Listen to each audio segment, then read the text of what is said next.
सदाशिवसमारम्भां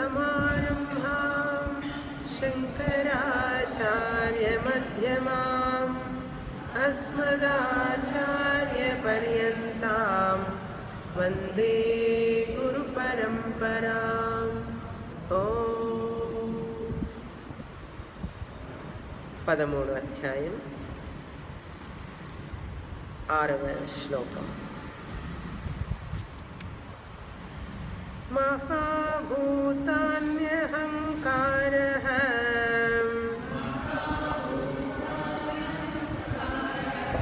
బుద్ధిరవ్యక్తమేవ చ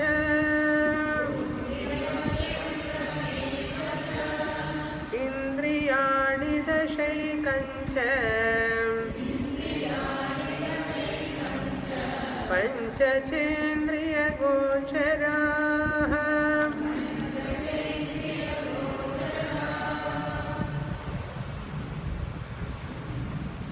కృష్ణ పరమాత్మ అర్జునుడు అడిగినటువంటి 6 ప్రశ్నలకి సమాధానంగా మొదట క్షేత్రజ్ఞుడి గురించి చెప్తున్నారు. మొదటి గ్రూప్. ఆ గ్రూపులో క్షేత్రజ్ఞుడు అంటే ఎవరో చెప్పారు. క్షేత్రాన్ని తెలుసుకునేవాడు క్షేత్రజ్ఞుడు అని చెప్పారు. అలా చెప్పిన తర్వాత ఇప్పుడు క్షేత్రం అంటే ఏమిటి చెప్తున్నారు. క్షేత్రం అంటే సాంఖ్యయోగంలో చెప్పినటువంటి 24 తత్వాలను గురించి మనకి ఇక్కడ పరిచయం చేస్తున్నారు కృష్ణ పరమాత్మ.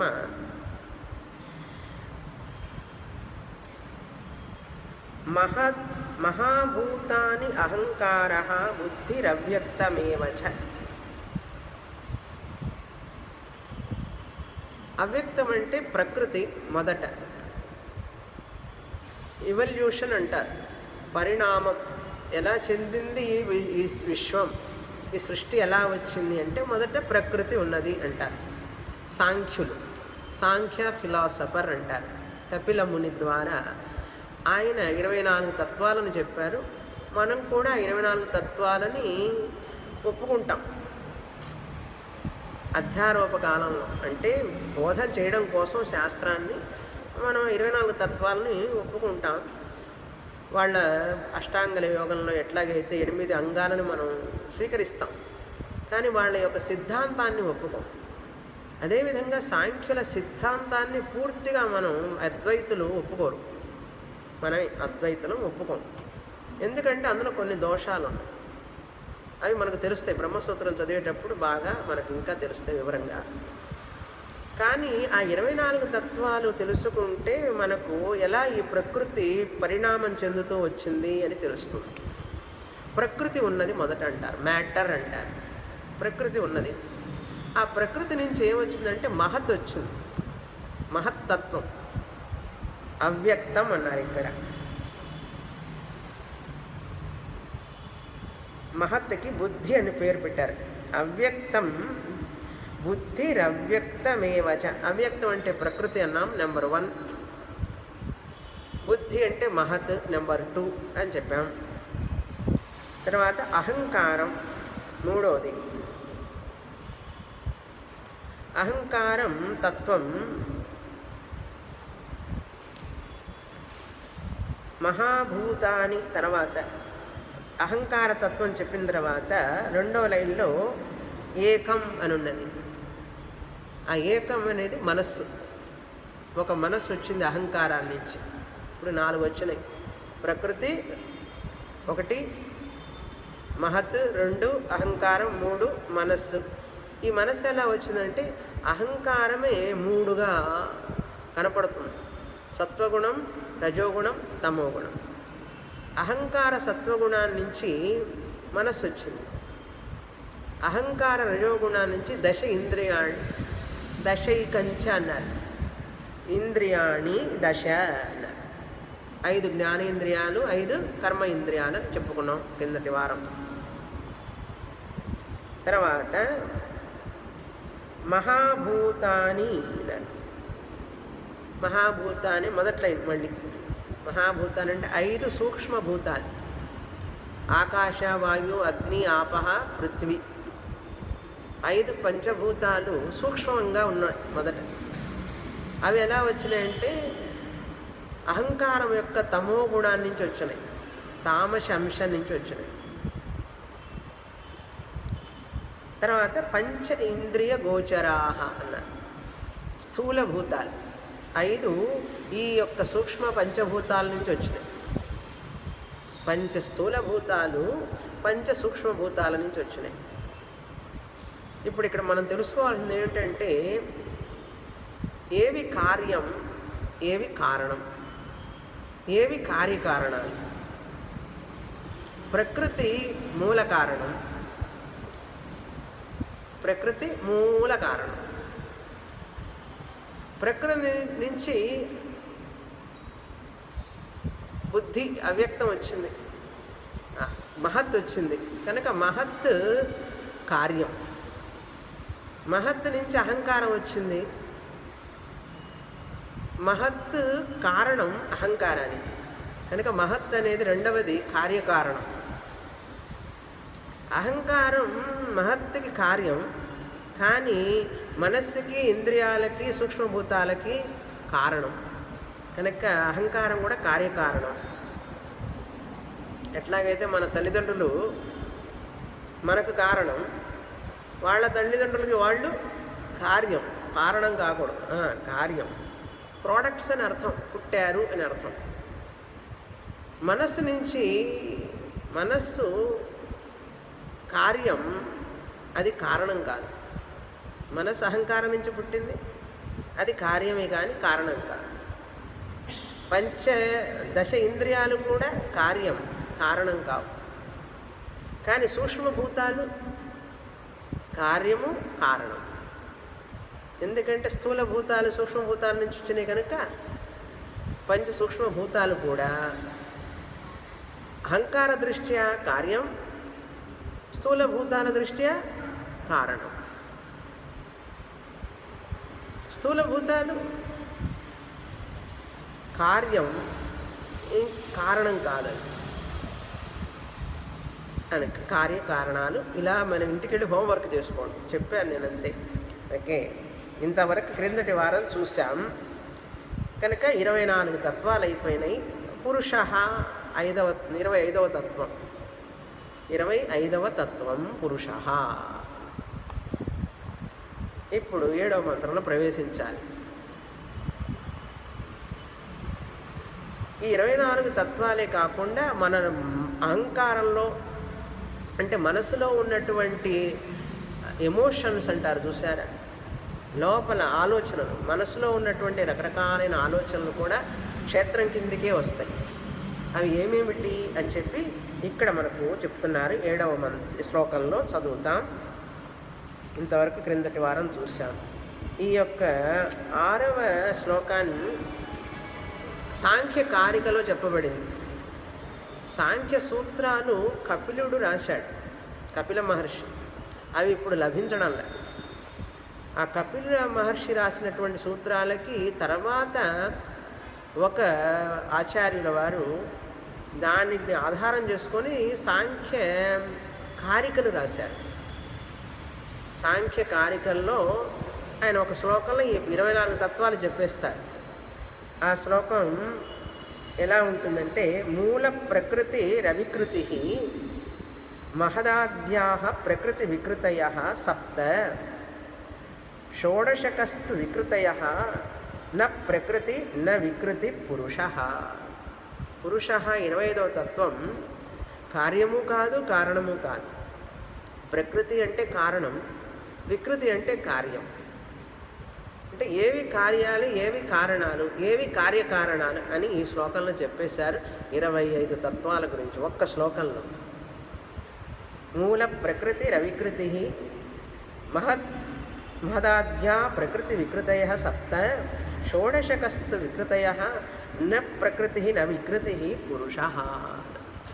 వేదాంతం అంతా ఒక 25 తత్వాలు ఒక్క శ్లోకంలో, అది సాంఖ్యకారికలో చెప్పబడింది. 7వ శ్లోకం. ఇచ్ఛా ద్వేష సుఖం దుఃఖం సంఘాతశ్చేతనా ధృతిః ఏతక్షేత్రం సమాసేన సవికారముదాహృతం.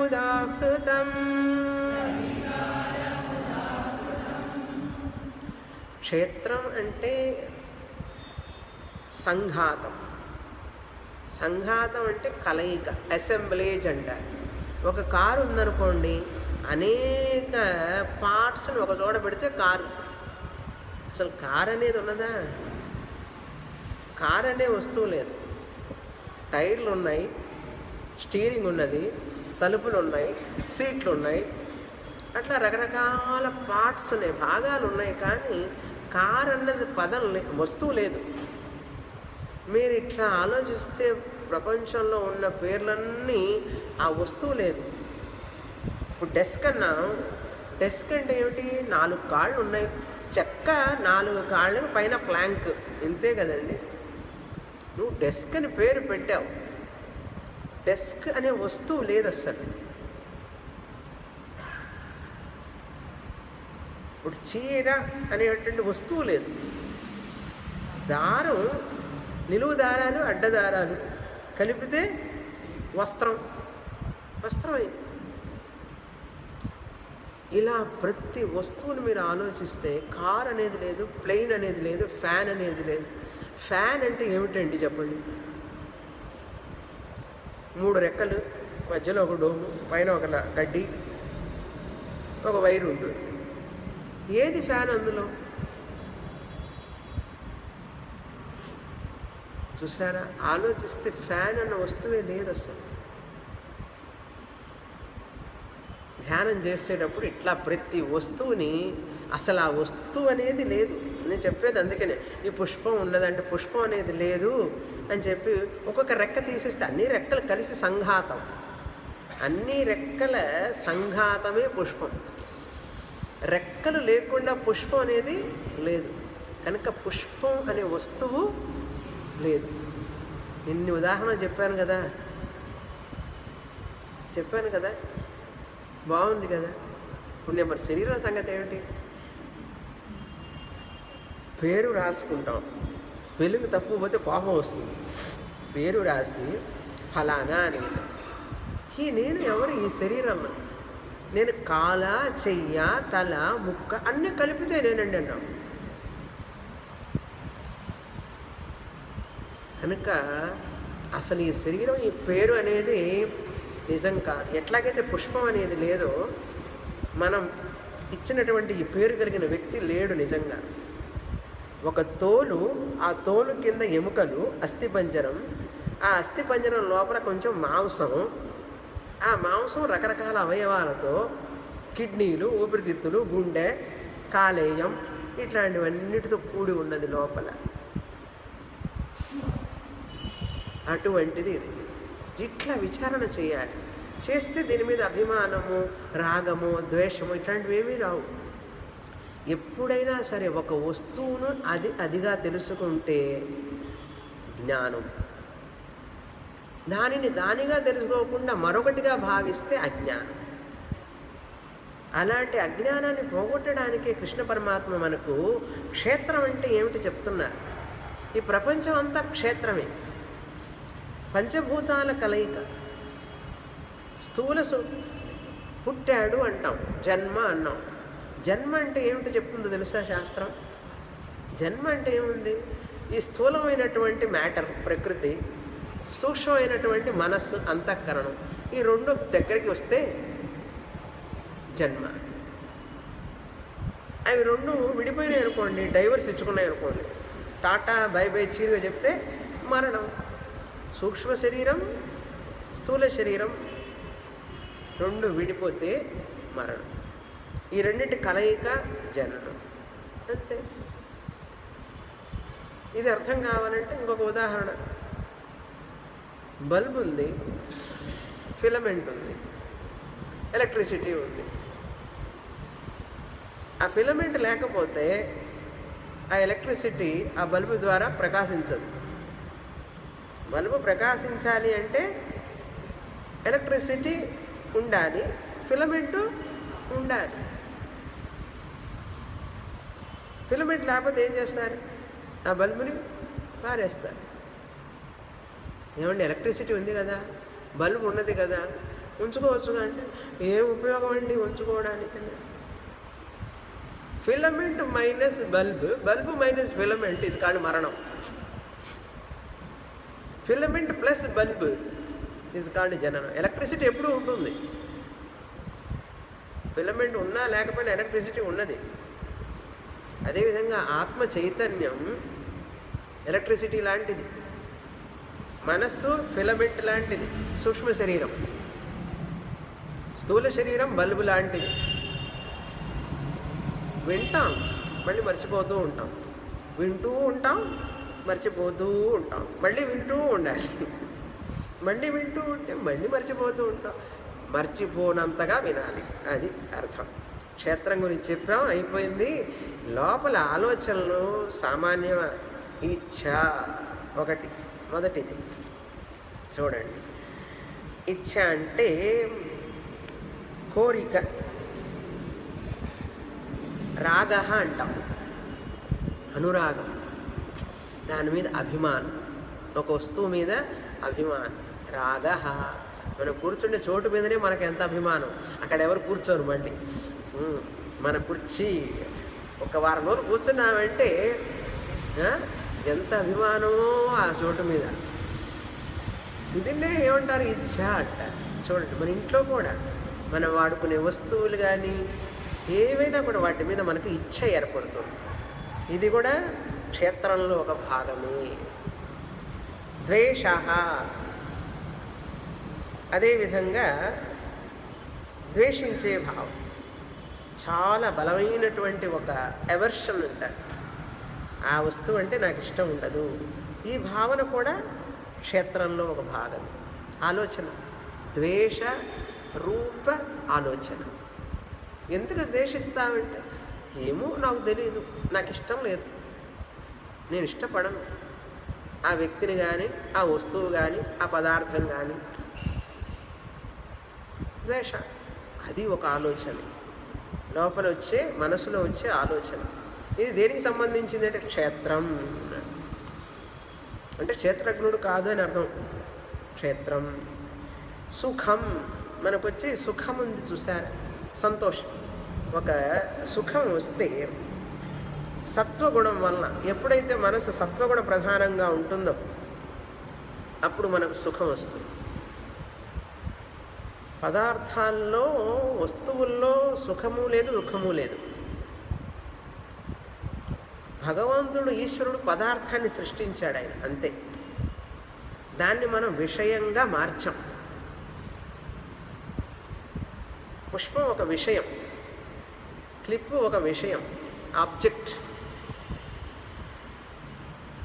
ఆయన సృష్టించినప్పుడు ఇది పదార్థం అండి, ఇది ఒక పదార్థం. పుష్పం అనేది ఒక పదార్థం. పద అర్థం. పదం అంటే ఒక వాక్యం, ఒక పదం, దానికి ఒక అర్థం, ఆబ్జెక్ట్.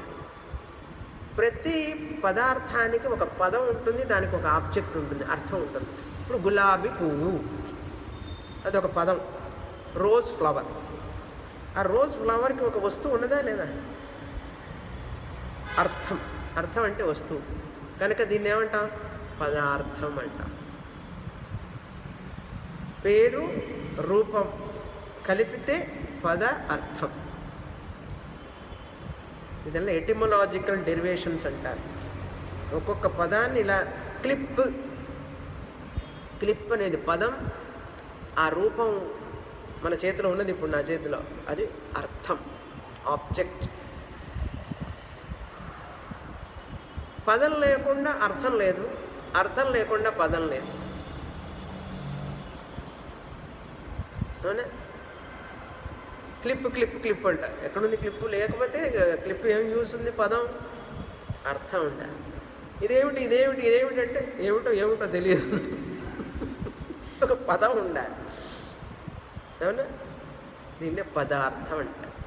కనుక భగవంతుడి సృష్టిలో అనేక పదాలతో కూడినటువంటి అర్థాలు ఉన్నాయి, పదార్థాలు ఉన్నాయి. పదార్థం. కానీ మనం పదార్థాలను పదార్థాలుగా చూడం, విషయాలుగా చూస్తాం. ఏమిటంటే విషయం ఎందుకైనా తెలుసా? విషినోతి బధ్నాతి ఇది విషయ. దాని మీద మనం అటాచ్మెంట్ పెట్టుకుంటాం. స్వామిని గారి పుష్పం నాకు ఇస్తే బాగుండు, నేను తలలో పెట్టుకుంటాను, వాసన చూస్తాను, నేను ఇచ్చిన పుష్పం స్వామిని గారు తీసుకెళ్తే బాగుండు, ఇట్లాంటివన్నీ వస్తాయి ఆలోచనలు. ఇటువంటి ఆలోచనలు వస్తాయి. ఇక్కడ పెడితే పురుగులు వస్తాయో నాకు భయం. ఒక్కొక్కసారి పురుగులు పాకుతూ ఉంటాయి, నాకు క్లాసే జరగదు అప్పుడు.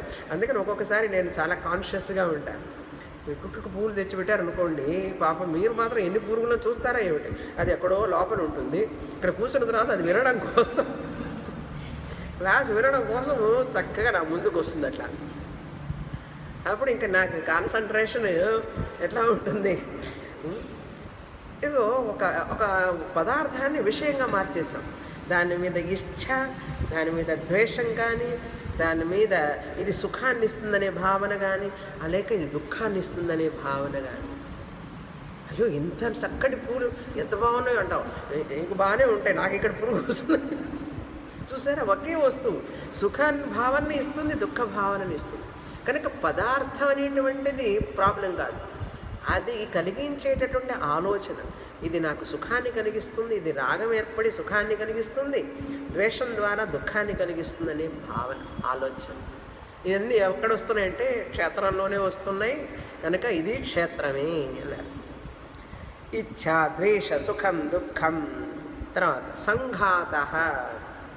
సంఘాత అంటే అనేక, అంటే అనేకంటే 5 పంచభూతాల యొక్క కలయిక సంఘాత. ఏం చెప్పాను గుర్తుంది కదా? ఎవరు కూర్చున్నారు కుర్చీలో అంటే పంచభూతాలు కూర్చున్నాయి. కార్పెట్ మీద ఎవరు కూర్చున్నారు?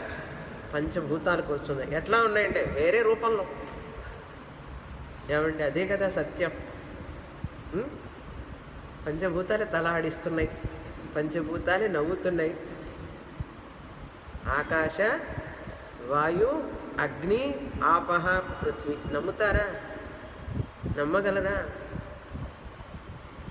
చెప్పడానికి చెప్తాం, పంచభౌతిక శరీరం అంటాం లిప్ మూమెంట్గా.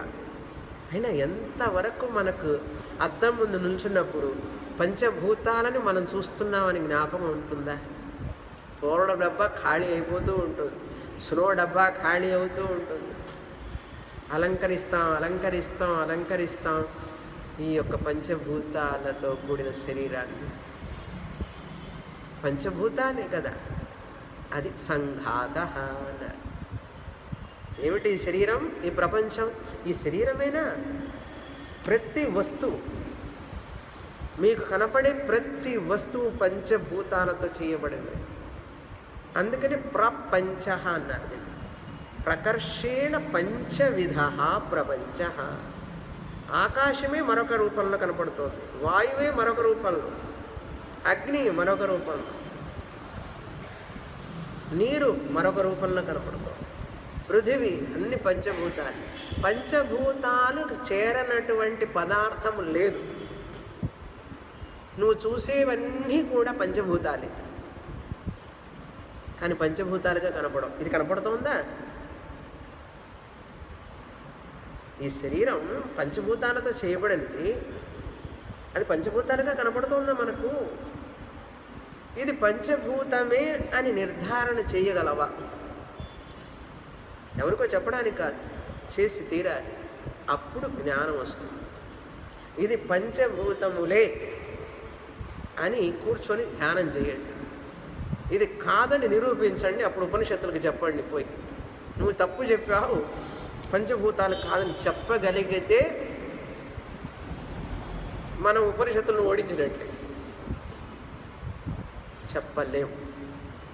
ఎందుకంటే మీరు కనుక ఆరా తీస్తే, విచారణ చేస్తే ఇది పంచభూతాలు కాకుండా ఉండడానికి వీల్లేదు. పంచభూతాలు, ఎందుకంటే వేదం ఎప్పుడు తప్పు చెప్పదు. కనుక నేను తెలుసుకోవాలి ఇప్పుడు ఇది పంచభూతములు ఎలా అని.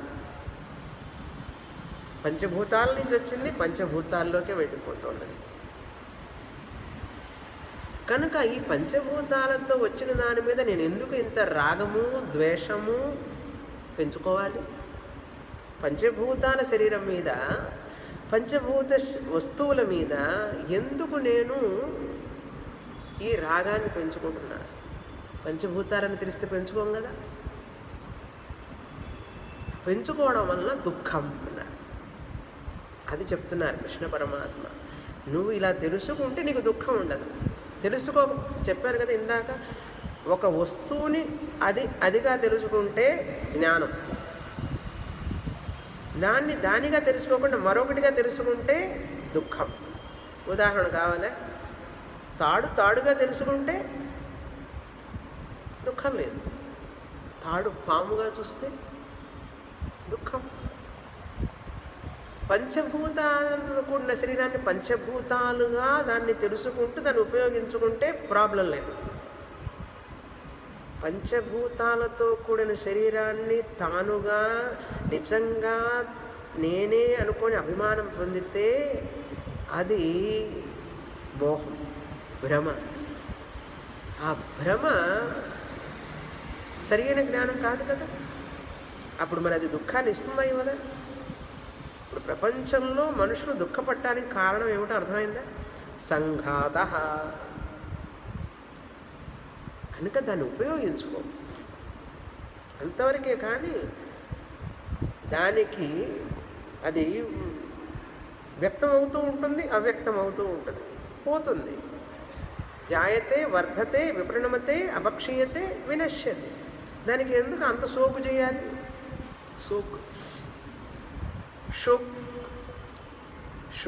షోకో ఏదో ఒకటి. దానికోసం ఎందుకు అంత తాపత్రయపడుతున్నాం మనం? దీన్ని ఎందుకు ఇంత పరిరక్షణ చేసి దీనికోసమే జీవించడం ఎందుకు? దీన్ని ఒక ఉపకరణంగా, ఒక మోక్ష సాధనానికి ఉపయోగించుకుంటే మనం చరితార్థులం అవుతాం. కానీ దానిగా తెలుసుకోకుండా వేరుగా తెలుసుకొని బాధపడి కష్టపడి దుఃఖపడుతూ ఉంటే శాస్త్రం పాపం కృష్ణుడు మనల్ని చూసి అయ్యో ఎందుకు ఇంత కష్టపడుతున్నారు మీరందరూ అంటాడు. ఆయన మనమేమో పాపం కృష్ణ పరమాత్మ అంటాం, ఆయనే మనని పాపం అంటుంటాడు. కనుక తాడును తాడుగా చూడాలి, తాడును సర్పంగా చూడకూడదు. అదేవిధంగా ఈ శరీరాన్ని ఇది ఎందుకు, ఏమిటి, దేనివల్ల, దేనికి వచ్చింది ఇది, అది తెలుసుకోవాలి. అది విజ్ఞత అంటే. అందుకని శరీరాన్ని పరిరక్షణ చెయ్యొద్దని చెప్పలే. శరీరాన్ని రక్షించుకోవాలి, దాన్ని పోషణ చెయ్యాలి. కానీ దానికి కొంచెం మించి చేశామంటే మనం వెనక్కి పోతున్నామని అర్థం. అప్పుడు మనకు దుఃఖం తప్పదు.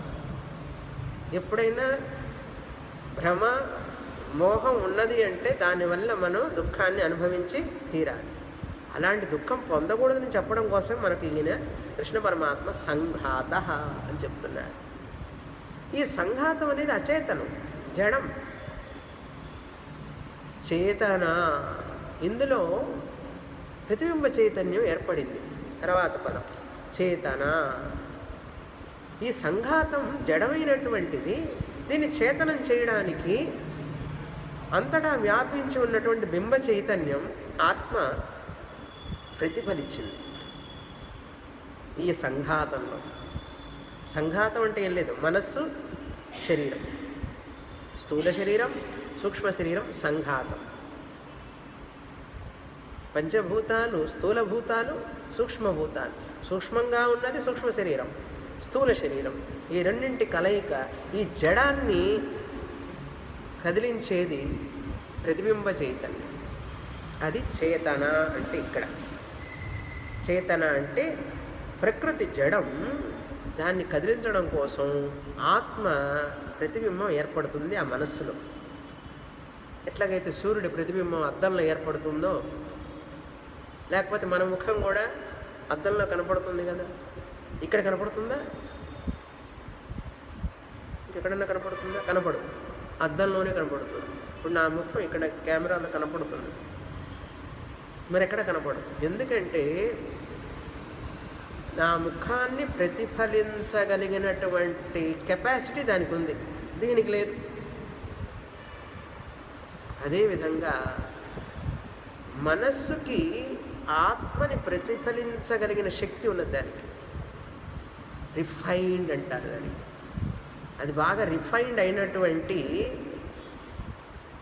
బాగా పాలిష్డ్ అనమాట.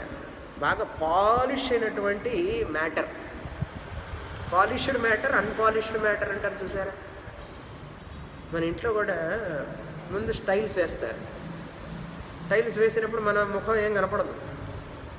దాన్ని పాలిష్ చేస్తే అదే టైల్స్ ఆహా ముఖం బాగా కనపడుతుంది. అలాగే మనస్సు కూడా polished matter. Body is an unpolished matter. This polished matter mind, unpolished matter body, ఈ రెండు జడం. ఈ పాలిష్డ్ మైండ్కి కెపాసిటీ ఏమిటంటే ఆ చైతన్యాన్ని అప్పు తీసుకుంటుంది. అది ఆ చైతన్య లక్షణం ఏమిటి? చేతనం, సెన్షియన్సీ. ఆ చేతనం అప్పు తీసుకోవడం వల్ల ఇది చేతనం అవుతుంది. ఇది చేతనం అయ్యి కదలడం మొదలు పెడుతుంది, ఆలోచించడం మొదలు పెడుతుంది. ఆ ఆలోచనలన్నీ కూడా చేతనంగా నడుస్తుంది. ఈ శరీరం నవ్వుతుంది, తల ఊపుతుంది, ఇట్లా ఇట్లా అన్నీ చేస్తుంది ఆ చేతనం వల్ల, ఆ ప్రతిబింబ చేతనం వల్ల. ఈ ప్రతిబింబ చైతన్యం ఎక్కడి నుంచి వచ్చిందంటే బింబ చైతన్యం. కనుక ఆ బింబ చైతన్యం ఉంటేనే ఈ ప్రతిబింబ చైతన్యం ఏర్పడుతుంది. ఈ ప్రతిబింబ చైతన్యం ఏర్పడితేనే ఆ చేతన, చేతన అంటే సెన్షియన్సీ, ఎరుక, కాన్షియస్నెస్, రిఫ్లెక్టెడ్ కాన్షియస్నెస్ అంట, ఆర్సి. అది ఏర్పడితేనే ఇది పనిచేస్తున్నది. మీరు ఇంటి దగ్గర నుంచి ఇక్కడ క్లాసుకు వచ్చారంటే ఆత్మ వలన వచ్చారా, ఆత్మ ప్రతిబింబం వలన వచ్చారా? ఆత్మ ప్రతిబింబం. ఎందుకంటే మీరు రాకముందు ఇక్కడ ఆత్మ ఉన్నది. ఎందుకంటే ఆత్మ అంతటా వ్యాపించి ఉన్నది. కనుక అక్కడ ప్రతిబింబంగా ఏర్పడిన ఆత్మ ఈ శరీరానికి తీసుకొచ్చింది. ఏమండి ఇవన్నీ నిజమేనంటారా అనిపిస్తున్నది కదా. నేను చెప్పడంలా, కృష్ణ పరమాత్మ చెప్తున్నారు. చేతన, ప్రతిబింబ చైతన్యం వలన ఈ యొక్క క్షేత్రం చలనం కలిగి ఉన్నది. పోనీ ఇది అన్నింటిలో ప్రతిఫలిస్తుందా అంటే మన ముఖం అన్ని చోట్ల ప్రతిఫలిస్తుందా? లేదు కదా. అదేవిధంగా చైతన్యం కూడా అన్నింట్లో ప్రతిఫలించదు, ఉన్నప్పటికీ కూడా ప్రతిఫలించదు. ఇప్పుడు ఇవన్నీ నా ముందున్నాయి, ఇక్కడ మా ముఖం కనపట్టలేదు, ఇక్కడ కనపట్టలేదు, ఇక్కడ కనపట్టలేదు, అక్కడ మాత్రం ఎందుకు కనపడుతుంది? దానికి కెపాసిటీ ఉంది, రిఫ్లెక్ట్ చేయగలిగిన కెపాసిటీ. దీనికి లేదు. అదేవిధంగా ఆత్మ చైతన్యం అంతటా ఉన్నప్పటికీ, జడ పదార్థాలు అంతటా ఉన్నప్పటికీ, ఒక్క ప్రాణులలోనే లైఫ్ ప్రిన్సిపల్ అంటారు. ఆ చిదాభాస లైఫ్ ప్రిన్సిపల్ చైతన్యాన్ని ఇస్తుంది. అది కూడా క్షేత్రానికి సంబంధించింది. అది కూడా టెంపరీయే. అద్దం ఉన్నంతసేపు ప్రతిబింబం ఉంటుంది, అద్దం పోతే ప్రతిబింబం కూడా పోతుంది. అవునా? మనస్సు, ఈ శరీరం వేరైపోయినాయి అనుకోండి, ఈ చైతన్యం ప్రతిఫలించదు. చైతన్యం ఉంటుంది కానీ ప్రతిఫలించదు. అందుకని కూర్చొని నిధిధ్యాసనం చేయాలి. ఏమిటి? అద్దం, ముఖం ఎట్లాగో చేతనం ఈ శరీరానికి, మనస్సుకి, మనస్సు చైతన్యాన్ని తీసుకొని చలిస్తూ ఈ శరీరాన్ని చలింపజేస్తున్నది. సూక్ష్మ శరీరం ఎప్పుడైతే వేరే పొందో స్థూల శరీరాన్ని నుంచి, స్థూల శరీరం లేకుండా సూక్ష్మ శరీరం చేతనంగానే ఉంటుంది కానీ అది వ్యక్తం కాదు, సూక్ష్మం కనుక. అది స్థూల శరీరంలో ఉంటే, దాంతోపాటు ప్రతిబింబ చైతన్యం, చేతన ఉంటే, అప్పుడు ఈ స్థూల శరీరం డ్యాన్స్ చేస్తుంది, ఆడుతుంది, అక్కడికి ఇక్కడికి పోతూ ఉంటుంది, పోట్లాడుతుంది, ఏడుస్తుంది, అరుస్తుంది, నవ్వుతుంది. ఇది ఒక్కటే ఉంటే ఏమీ చేయలేదు. ఫిలమెంట్ ఒక్కటే తనిగా ఉందనుకోండి, విడిగా ప్రకాశం ఇస్తుందా? బల్బు ఒక్కటే ఉంటే ప్రకాశం ఇస్తుందా? బల్బుల్లో ఫిలమెంట్ ఉంటే, విద్యుత్ ఆత్మ లాంటిది, విద్యుత్ ఫిలమెంట్ ఎటువంటిది? మనస్సు లాంటిది. బల్బు శరీరం లాంటిది. ధ్యానం చేయాలి, దీన్ని కూర్చొని ధ్యానం చేయాలి. కనుక ఈ శరీరం మీద వైరాగ్యం రాక ఏమొస్తుంది? వైరాగ్యం వస్తుందో రాదు, భ్రమ మాత్రం రాదు, మోహం ఉండదు. అది చేతన. చేతన అంటే ప్రతిబింబ చైతన్యం, సెన్షియన్సీ. మనస్సు ద్వారా మనస్సు అప్పు తీసుకొని, ఎందుకంటే అంతటా ఉంది కాబట్టి మనస్సు అప్పు తీసుకోవడం అంటే ఏమి లేదు, అది బాగా రిఫైన్డ్గా ఉండడం వలన ఇక్కడ రిఫ్లెక్ట్ అవుతుంది. అది కాగానే చేతనత్వం వచ్చింది ఈ జడ శరీరానికి. ఇది బుద్ధి ద్వారా అర్థం చేసుకోవాలి. ఇట్లా కళ్ళు ఇట్లా అంటున్నాయి అంటేనే, కళ్ళు ఆర్పుతున్నాయి అంటే చైతన్యం. ఆ చైతన్యం అంటే ప్రతిబింబ చైతన్యం వలన. అది ఎట్లా వచ్చింది? ఆత్మ చైతన్యం వలన వచ్చింది.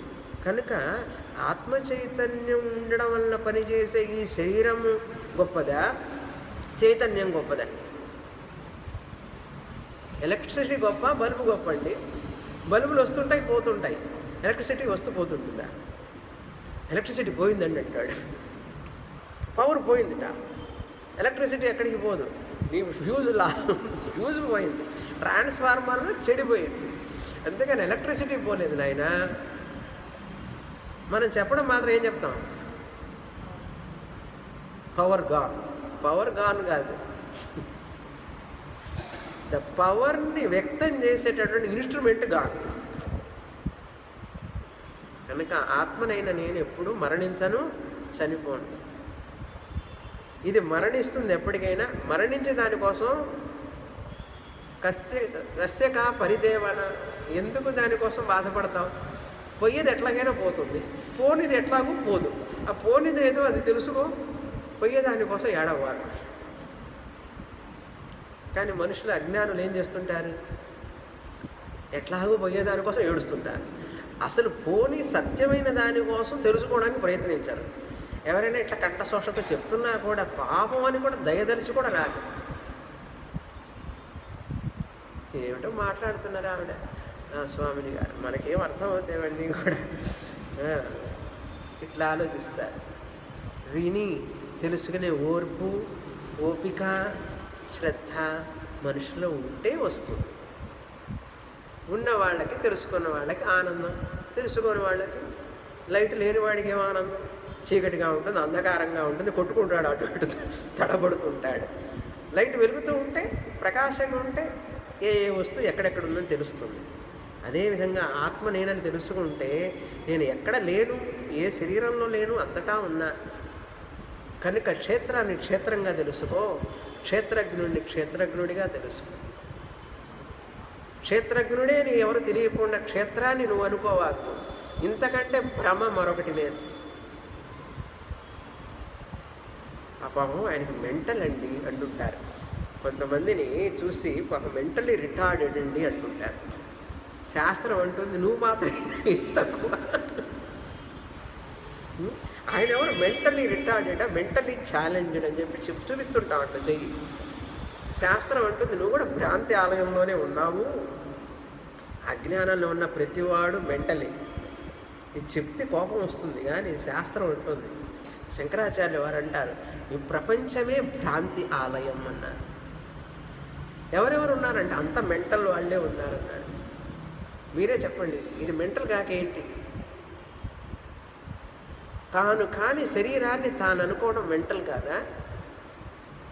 జడమైన శరీరాన్ని నడిపిస్తున్నటువంటి ఆత్మను తెలుసుకోకపోవడం మెంటల్ కాదా?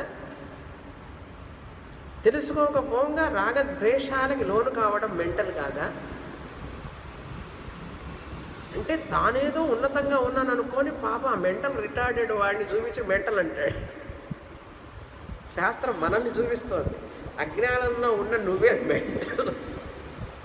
అది మెంటల్ తర్వాత చూద్దాం, నువ్వు మాత్రం ఏం తక్కువేం కాదు అంటున్నది శాస్త్రం. తర్వాత ధృతి,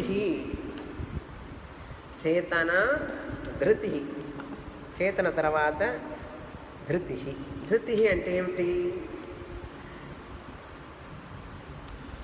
ధృతి అంటే ధృతి, విల్ పవర్ అంటారు ఇంగ్లీష్లో. చేయాలనుకున్న దాన్ని చేయగలిగినటువంటి సామర్థ్యత. ధృతి అని పేరు. అంటే అలసిపోకుండా విజయాన్ని సాధించే వరకు ఆ మనస్సు నిర్విరామంగా పనిచేస్తూనే ఉంటుంది. దాన్ని ధృతి అంటారు.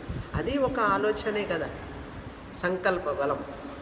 అనుకున్నానంటే చేసి తీరతాను, ఫెయిల్యూర్ వచ్చినా సరే మళ్ళీ మళ్ళీ అటెంప్ట్ చేయడం, దాన్ని ధృతి అంటారు, విల్ పవర్.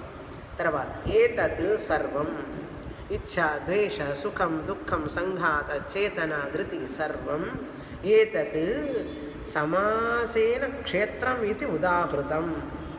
సవికారం ఇవన్నీ మారుతూ ఉండేవి. ఈ 7వ శ్లోకంలో చెప్పినవన్నీ కూడా మారుతూ ఉంటాయి. సవికారం అంటే మార్పు చెందుతూ ఉండేటటువంటివి. వీటిని సమాసేన ఉదాహృతం, నీకు చాలా సంక్షిప్తంగా చెప్పాను. ఉదాహృతం సంక్షిప్తంగా చెప్తున్నాను. క్షేత్రం అని. తర్వాత అంటే ఇవన్నీ కూడా ప్రోడక్ట్స్, కార్యం అని అర్థం. కార్యం లేక ప్రోడక్ట్స్. వికారం అంటే ఇక్కడ ప్రోడక్ట్స్ అని. ఇవన్నీ పుట్టినవే, కాసేపు ఉంటే పోతాయి, బుడగల్లాగా. ఇవన్నీ బుడగలాగానే కదా. కాసేపు కోపంగా ఉంటాం, కాసేపు ఆనందంగా ఉంటాం, కాసేపు ముఖం చూడండి ఊసర వీళ్ళు మారిపోయినట్టు మారుతూ ఉంటుంది. మారుతున్నదా లేదా? ఒక రోజా 2 రోజుల, ప్రతి క్షణం మారుతూ ఉన్నది మనస్సు. శరీరం మారుతూ ఉన్నది, పళ్ళు ఊడుతున్నాయి, జుట్టు ఊడిపోతూ ఉంటుంది, చెవులు వినపడవు, ఎముకలన్నీ కూడా మారుతూ ఉన్నాయి. డిసింటెగ్రేషన్. శరీరంలో చూడండి, వృద్ధాప్యం వస్తుంటే కాసేపు కూర్చుంటే 2 గంటలు కూర్చుంటున్నాం, కష్టంగా ఉందనిపిస్తుందా లేదా? ఇదంతా వికారమే కాదా? సవికారం. ఇది క్షేత్రం అంటే.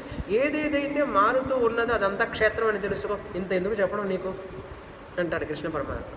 ఇంకా ఏమైనా ఉన్నాయండి క్షేత్రం అంటే? ఇంకా ఏమిటి చెప్పేది? ఏదేదైతే మారుతూ ఉన్నదో అదంతా క్షేత్రమే.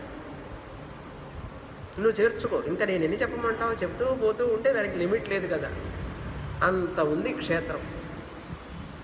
అస్థి జాయతే వర్ధతే విపరిణమతే అక్షయతే వినశ్యతే.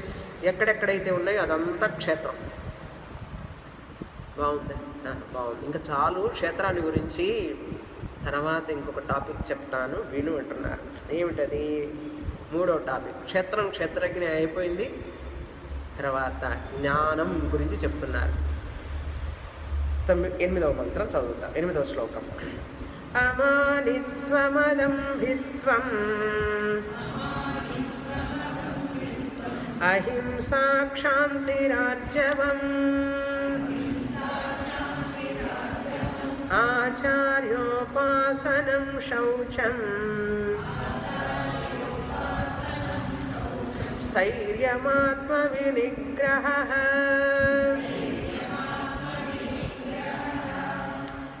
ఈ 8వ శ్లోకం నుంచి 12వ శ్లోకం వరకు 20 వర్చ్యూస్ అంటారు. అంటే 20 అంటే 20 నెంబర్. వర్చ్యూస్ అంటే విలువలు, గుణాలు, మంచి గుణాలు. 16వ అధ్యాయంలో దైవీ సంపత్తి అంటారు కృష్ణ పరమాత్మ. ఇక్కడ ఆధ్యాత్మిక ఉన్నతికి తోడ్పడేటటువంటి గుణములు అని అర్థం.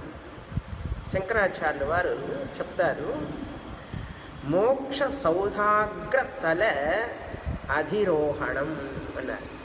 ఈ 20 వర్చ్యూస్ అంటే 8 నుంచి 12వ శ్లోకం వరకు వరుసగా ఉన్నాయి చూడండి. ఈ 20 దేనికి అంటే మోక్ష సౌధాగ్రం. మోక్షం అనే సౌధాన్ని అది పొందాలి అంటే, దాని తలం పైకి వెళ్ళాలంటే సాధనం అన్నారు. 20 మెట్లు. మొదటిది అమానిత్వం అన్నారు. అమానిత్వం అంటే వినయం. మానిత్వం లేకుండా ఉండడం అమానిత్వం. ఇవన్నీ కూడా ఎలా తోడ్పడతాయంటే, ఉదాహరణకి ఒక విత్తనం వేస్తాం ఒక చోట. ఆ విత్తనం బాగా ఆరోగ్యంగా ఎదిగి పెద్ద చెట్టు అయ్యి ఫలాలను ఇవ్వాలంటే దానికి ఏమేం కావాలి అని మనకు తెలుసు. ఆ విత్తనం ఆరోగ్యంగా ఉండాలి. ఆ విత్తనం అక్కడ పెట్టేటప్పుడు మనం దాన్ని అక్కడ రాళ్ళు అవి రప్పలు లేకుండా శుద్ధం చేస్తాం. అలా చేసేటప్పుడు ఇంకా కొన్ని చూస్తాం. నీళ్లు, సూర్యరశ్మి, కంచె, ఫెన్సింగ్ ఇవన్నీ చూస్తాం. అప్పుడే అది ఆరోగ్యంగా పెరిగి పెద్ద వృక్షం అయ్యి ఫలాలను ఇస్తుంది. అప్పుడు ఆ ఫలాలను మనం అనుభవించవచ్చు. ఇవన్నీ బాగా తెలుసండి మాకు. అదేవిధంగా మోక్ష ఫలాన్ని పొందాలి అంటే ఏ విత్తనం వేయాలి? మహావాక్యం అనే విత్తనం వేయాలి. ఎక్కడ వేయాలి? మనస్సు అనే భూమిలో వేయాలి. ఎవరు వేస్తారు? విత్తనం నాటేవాడెవడు? గురువు. గురువు తత్వమసి అనే మహావాక్య విత్తనాన్ని మన మనస్సు అనే భూమిలో నాటుతారు. అప్పుడు మన మనస్సు ఎట్లా ఉండాలి? ఆ తత్వమసి మహావాక్యం బాగా అర్థం చేసుకొని దాన్ని పొందాలి, జ్ఞానాన్ని పొందాలి అంటే మన మనసు ఎలా ఉండాలి? ఇలా ఉండాలంటున్నారు. ఎలా ఉండాలి? మానిత్వం లేకుండా ఉండాలి. అప్పుడు ఆ యొక్క మహావాక్యం పనిచేస్తుంది. మానిత్వం అంటే ఏమిటి? గర్వం, అహంకారం ఉండకూడదు మనిషికి. అమానిత్వం, వినయం కావాలి మనిషికి. అది అమానిత్వం అంటే అర్థం ఇక్కడ. అమానిత్వం. అమానిత్వాన్ని మన యొక్క వినయాన్ని ఎలా తెలియజేస్తాం? నాకు గర్వం లేదు, వినయం అనేది ఎలా మనం ఫిజికల్గా తెలియజేస్తామంటే నమస్కారం ద్వారా. మానిత్వం ఉన్నవాడు నమస్కారం చేయరు. కాలర్ స్టిఫ్గా ఉంటుంది, వాడికి నెక్ స్టిఫ్గా ఉంటుంది. వంగాలి కదా నమస్కారం చేయాలంటే. నమస్కారం అనాలి, చేతులు జోడించాలి కదా ముందు. నమస్కారం మన యొక్క అమానిత్వాన్ని తెలియజేస్తుంది. It is a sign of our అమానిత్వం. ఇట్ ఈస్ ఎన్ ఇండికేషన్, ఒక చిహ్నం. అందుకని పెద్దలకు నమస్కారం చేయటం, గురువులకు నమస్కారం చేయటం, దేవుడికి నమస్కారం చేయడం, ప్రకృతికి నమస్కారం చేయడం. ఎంతెంతగా నువ్వు నమస్కారం చేస్తూ ఉంటే అంతంత వినయం వస్తుంది. రమణ మహర్షి అదే అంటారు, ఎంతెంత వినయముతో వర్తింతువో అంత అంత శుభము కలుగును అన్నాడు. కానీ మనం వినయంగా ఉండాలంటే కొంతమంది దగ్గర వినయంగా ఉంటాం, అందరి దగ్గర వినయంగా ఉండాలంటే కష్టం అండి. ఎందుకు ఉండాలి వినయంగా? వినయంగా ఉంటే నీకే మంచిది, వాళ్ళు వచ్చేది ఏమి లేదు, సర్టిఫికేట్. వినయంగా ఉండడం అనేది ఒక వర్చ్యూ, ఒక మంచి గుణం, దైవీ సంపత్తి. అప్పుడు నువ్వు ఆ తత్వమసి అనే మహావాక్యాన్ని బాగా అర్థం చేసుకోగలుగుతావు. అది ఉండడమే చాలా కష్టం. ఒకరోజు కాదు, 2 రోజులు కాదు. ఆత్మజ్ఞానం నిష్ఠ వచ్చే వరకు ఈ వినయంగానే ఉండాలి. మనం చెప్తుంటే అన్నీ ఉన్న విస్తరి, అణిగిమణిగి ఉంటుంది, నిండుకుండా తొణకదు, ఇట్లాంటివన్నీ సామెతలు చెప్పడంలో ఎక్స్పర్ట్స్ మనందరం. కానీ ఆ అహంకారం అనే పడగ మనల్ని అంత తేలిగ్గా వదలదు. ఎక్కడో అక్కడ ఇగో వచ్చేస్తుంది మనిషికి. కృష్ణ పరమాత్మ అంటున్నారు, జ్ఞానం, జ్ఞానానికి మోక్షానికి, జ్ఞానం పొందడానికి సాధనం కనుక అమానిత్వానికి జ్ఞానం అని పేరు పెట్టారు ఆయన. మానిత్వం లేకుండా ఉండడం. ఎందుకు అహంకారం? ఏం చూసుకొని అహంకారం? అసలు నీదంటూ ఏమున్నది? అంతా భగవంతుడిదే కదా. నువ్వెందుకు ఓనర్ అనుకుంటావు? భగవంతుడు ఇచ్చాడు. నువ్వు రాకముందే ఇదంతా ఎవరిది? నువ్వు పోయిన తర్వాత కూడా ఉండేది కాసేపు. నళినీదళ గత జలం అతి తరళం తద్వజ్జీవితం అతిశయ చపలం విద్ధి వ్యాధి అభిమానగ్రస్తం లోకం శోకం హతంచ సమస్తం. ఈ సమస్త జగత్తు కూడా వ్యాధి రోగాలతో, అభిమానంతో, అహంకారంతో చరిస్తూ ఉన్నది. ఈ యొక్క నడినీ దళగతం లాంటిది జీవితం. తామరాకు మీద నీటి పొట్టు ఎంతసేపు ఉంటుందండి? ఎప్పుడైనా పడిపోతుంది. అది ఊగుతూనే ఉంటుంది. అసలు చూసారా ఎప్పుడన్నా? ఆడుతూ ఉంటుంది.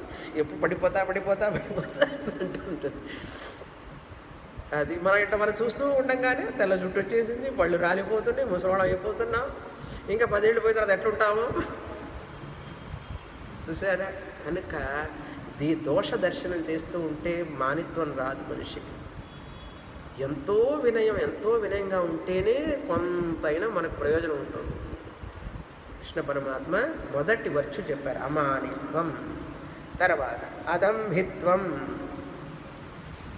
అదంభిత్వం అంటే, దంభిత్వం అంటే వ్యక్తం చేయడం అన్నమాట. దర్పాన్ని అహంకారాన్ని వ్యక్తం చేయడం, బయటికి వ్యక్తం చేస్తే దంభిత్వం అంటారు. పటాటోపం అంటారు చూసారా? వేషం ద్వారా, భాష ద్వారా, మనం వేసుకునే డ్రెస్సు, మన చెప్పులు, మన వ్యవహారం, మన మేకప్, ఇవన్నీ మన ఇంట్లో ఉండే వస్తువులే మనకు తెలియజేస్తాయి ఎంత పటాటోపం ఉంది, ఎంత దర్పం ఉంది వీళ్ళకి. ఎందుకు సింపుల్గా ఉండొచ్చుగా. స్టేటస్కు పక్క వాళ్ళ ఇంట్లో ఉంటే మా ఇంట్లో ఉండాలి కదా అన్నారు. దంభిత్వం షో అన్నమాట. Tom Tom Tom Tom trumpet లాగా మనకు లేవు అసలు, ఉన్నట్లుగా చూపించుకోవడం అందరికీ. ప్రతిదీ ఒకటి. నాలెడ్జ్ గురించి ఏమిటి, మన బ్యూటీ గురించి ఏమిటి ఉంటే, బ్యూటీ లేదు ఉన్నది అనుకుంటూ ఉంటాం. నేనే ధనవంతుణ్ణి, నేనే విజ్ఞానవంతుణ్ణి, నేనే గొప్పవాడిని, నేనే అకాంప్లిష్డ్ పర్సన్ని. వాడికి ఏం తెలియదు. ఎందుకు అంత గర్వం మనిషికి? అంత దర్పం ఎందుకు? మాటల్లో తెలుస్తూ ఉంటుంది, భాషల్లో తెలుస్తూ ఉంటుంది. భాష అంటే మాట, వేషంలో తెలుస్తూ ఉంటుంది, చూపులో కూడా తెలుస్తుంటుంది కొంతమందికి. అందుకే ఆ బ్యాగ్కి ఏమిటి పేరు తెలుసా? ఏమిటి బ్యాగ్ పేరు? హ్యాండ్ బ్యాగ్ పేరు ఏం bag? Vanity bag. Already vanity ఉన్నది, అది కూడా బ్యాగ్ ఎందుకు? Vanity bag. బ్యాగ్ పేరు వ్యానిటీ బ్యాగ్. నా వ్యానిటీ బ్యాగ్ ఎక్కడ పెట్టావు అని అడుగుతారు. పైగా వ్యానిటీ అంటే డిక్షనరీలో చూసావు అసలు ఏమన్నా మీనింగ్ అది? వ్యానిటీ బ్యాగ్ సేల్స్, అక్కడికి పోయి నుంచుంటారు జనం. అరే వ్యానిటీ అంటే ఏమిటి, ఆ మీనింగ్ ఏమిటి, అది పోయి మనం కొనుక్కుంటున్నాం ఏమిటి? కొన్నా కూడా అది వ్యానిటీ అని పెట్టుకోవాలి, ఆ పేరుతో పిలుచుకోవాలి. అసలు మనకు తెలిస్తే కదా అర్థం. వ్యానిటీ అంటే దర్పం, దంభిత్వం. అంటే దంభిత్వాన్ని బ్యాగ్లో పెట్టుకొని క్యారీ చేస్తున్నామని అర్థం. దర్పం వద్దు, పటాటోపం వద్దు, షో వద్దు, సింపుల్గా ఉండు. ఏదో జీవన యాత్ర కోసం మనకు కావాల్సిన వస్త్రం, ఆహారం, నీడ, దీనికంటే ఎందుకు ఆశించాలి, ఎందుకు ఆశపడాలి? ఎవరి కోసమో జీవించవద్దు, ఎవరి కోసమో వేషం వేసుకోవద్దు, ఎవరి కోసమో మాట్లాడద్దు. నువ్వుగా జీవించు. అప్పుడు నువ్వు వేదాంతానికి, మహావాక్యానికి తయారుగా ఉన్నట్లు. ఎందుకు కృష్ణ పరమాత్మ చెప్తున్నారంటే, వింటారు జనం కానీ జ్ఞానాన్ని పొందలేకపోతున్నారు. కారణం ఏమిటంటే, ఆ మనస్సు అనే భూమిలో మహావాక్యం అనే విత్తనం నాటినా కూడా అది సరిగా మొలకెత్తడం లేదు, ఫలాలను ఇవ్వడం లేదు. కనుక కృష్ణ పరమాత్మ గ్రౌండ్ ప్రిపేర్ చేస్తున్నారు. ఆయన అదంభిత్వం. నాయన గర్వం వద్దు, అహంకారం వద్దు, అవన్నీ నీ మాటల్లో, చేతల్లో, వేషంలో చూపించవాలి. అది చాలా తప్పు, దోషం. అందుకే గొప్పవాళ్ళు, మహానుభావులు చూడండి, ఎంతో వినయంగా ఉంటారు, చాలా వినయంగా ఉంటారు, ఏమి తెలియనట్లు ఉంటారు, సింపుల్గా ఉంటారు. Simple living, high thinking. I'm very simple అని చెప్పడం కూడా అహంకారమే. ఎందుకు చెప్పుకోవడం, ఎందుకు అసలు చెప్పక్కర్లేదు. Your life style shows. అది చెప్పుకునేది కాదు, జీవించి చూపించేటటువంటిది. చూపించడం కోసం కూడా కాదు, నేను అలా జీవించాలనుకున్నాను, జీవిస్తున్నాను అంతే. ఎవరికో చూపించడం కోసం సింపుల్గా ఉండక్కర్లేదు. అందుకని చినిగిపోయిన వస్త్రం కట్టుకోమని కాదు అర్థం, శుభ్రంగా ఉండకూడదని కాదు అర్థం. కనుక మనం రాంగ్గా ఇంటర్ప్రిట్ చేయకూడదు ఎప్పుడు కూడా. అమానిత్వం, అదంభిత్వం. తర్వాత అహింస. హింసించకుండా ఉండడం, ఎవరిని కూడా బాధ పెట్టకుండా ఉండాలి. అహింస అన్నారు. మాటల ద్వారా కానీ, చేతుల ద్వారా కానీ ఎవరిని కూడా బాధ పెట్టకుండా ఉండగలిగేటటువంటి ఎంపతి, సింపతి అన్నారు.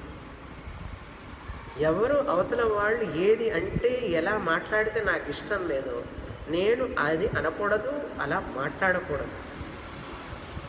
హావభావాల్లో కూడా ఒకవేళ చేస్తే 100 సార్లు నామజపం చెప్పాలి, ప్రాయశ్చిత్తం. ఇలా మాట్లాడాను తప్పు, ఇలా చూశాను తప్పు, ఈ విధంగా నేను ప్రవర్తించాను తప్పు, బాధ పెట్టాను, తప్పు చేశాను, ఇంకా చేయకూడదని చెప్పి చెప్పుకోవాలి. అది కూడా హింసే. అవతల వాడిని తులనాడడం, తప్పుగా మాట్లాడడం, అవతల వాళ్ళ దోషాలని ఎంచడం, మనస్సు అది హింసిస్తున్నదన్నమాట. మనం అనుకుంటాం అది పరులను హింసించడం అనుకుంటాం. నిజంగా శాస్త్రం అంటున్నది నిన్ను నువ్వు హింసించుకుంటున్నావు. అసలు విషయం అది సీక్రెట్, ఇది సుప్రీం సీక్రెట్, ఎస్ఎస్. ఏమిటి సీక్రెట్ తెలుసా? ఎప్పుడైతే నువ్వు మాటల ద్వారా చేతల ద్వారా అవతలను వాళ్ళని హింసిస్తున్నావో, ఏ విధంగా అయినా సరే నిజంగా నిన్ను నువ్వు హింసించుకుంటున్నావు. అది సీక్రెట్ అక్కడ. ఎందుకంటే హింసించిన తర్వాత మాటల ద్వారా చేతల ద్వారా నువ్వు శాంతంగా ఉండలేవు, ఇంపాసిబుల్ అది. ఎందుకంటే నీకు తెలుసు నువ్వు వాళ్ళని బాధ పెట్టావు మాటల ద్వారా అని తెలుసు, నువ్వు ఇంకా అదే ఆలోచిస్తూ ఉంటావు. అది హింస కదా. చూడండి, దిస్ ఇస్ కాల్డ్ వైలెన్స్. మనం ఏదో టేక్ ఇట్ యాజ్ గ్రాంటెడ్ అనుకుంటాం, తెలియకుండానే మన అహంకారం మన అభిమానం వెంటనే ఫట్ ఫట్ ఫట్ని మాట్లాడేస్తుంది అన్నమాట. మాట్లాడేసి ఆహా నేను చూడు ఎంత గట్టిగా నేను గట్టిగా మాట్లాడా, తర్వాత మళ్ళీ అది తిరిగి నీ దగ్గరికి వస్తుంది, ఎక్కడికి పోదు. అర్థమైందా? పోయిన వారం చెప్పానా, దేనా బ్యాంక్కి లేనా బ్యాంక్కి, బ్యాంకుకి వెళ్ళి డబ్బులు అడిగాట. అడిగితే నా డబ్బులు ఇవ్వండి అన్నాడు. బ్యాంక్ ఆయన ఏమన్నాడు, ఎప్పుడు వేసావన్నాడు. ఎప్పుడు వేసావంటే నేను వేయలేదన్నాడు. వేయకపోతే ఎప్పుడు ఎట్లిస్తానన్నాడు. ముందు దేనా తర్వాత లేనా, ముందు ఇవ్వాలి బ్యాంకులో డబ్బులు, తర్వాత తీసుకోవాలి. అదేవిధంగా మనం ఏది ఇస్తే ప్రపంచానికి అదే మనం ప్రపంచాన్ని నుంచి పొందుతాం. అర్థమైందా? What do you give to the world you get from the world. అదే విధంగా వస్తుంది మనకు తిరిగి. ఎప్పుడు వస్తుందో తెలియదు, ఏ రూపంలో వస్తుందో తెలియదు, ఖచ్చితంగా వచ్చి తీరుతుంది 100%. ఎందుకంటే లేనా దేనా తీసుకోవాలి కదా. ప్రపంచాన్ని నుంచి నువ్వు పొందాలంటే నువ్వు ఏమిదో ఇచ్చుండాలి కదా బ్యాంకులో. ఇవ్వండి ఎట్లా వస్తుంది, రాదుగా. అందుకని ఏదో ఇచ్చాం మనం, మన మాటల రూపంలో చేతల రూపంలో ఏదో విధంగా మనం అవతలను వాళ్ళని హింసిస్తే మనం కూడా హింసింపబడతాం. ఏదో విధంగా మనకు బాధ వచ్చి తీరుతుంది. అందుకని సాధ్యమైనంత వరకు ఎప్పుడు కూడా అవతల వాళ్ళని మాటల రూపంలో కానీ చేతల రూపంలో కానీ ఎప్పుడైనా ఎక్కడైనా హింసించకుండా ఉండడానికి మనం శాయశక్తుల ప్రయత్నం చేయాలి. అది అహింస అంటే. అటువంటి మనస్సు ఉంటే తత్వమసి వాక్యం పనిచేస్తుంది. ఏదో తెలియకుండా ఎక్కడో ఎవరినో, కొంతమంది డైరెక్ట్గా పెట్టరు, డైరెక్ట్గా హింసించరు, ఇండైరెక్ట్గా, చాలా ఇండైరెక్ట్గా మనకు తెలియనట్లుగా, మనమే తక్కువ, మనం కూడా తెలియనట్లుగా ఇండైరెక్ట్గా హింసిస్తూ ఉంటాం అవతల వాళ్ళని.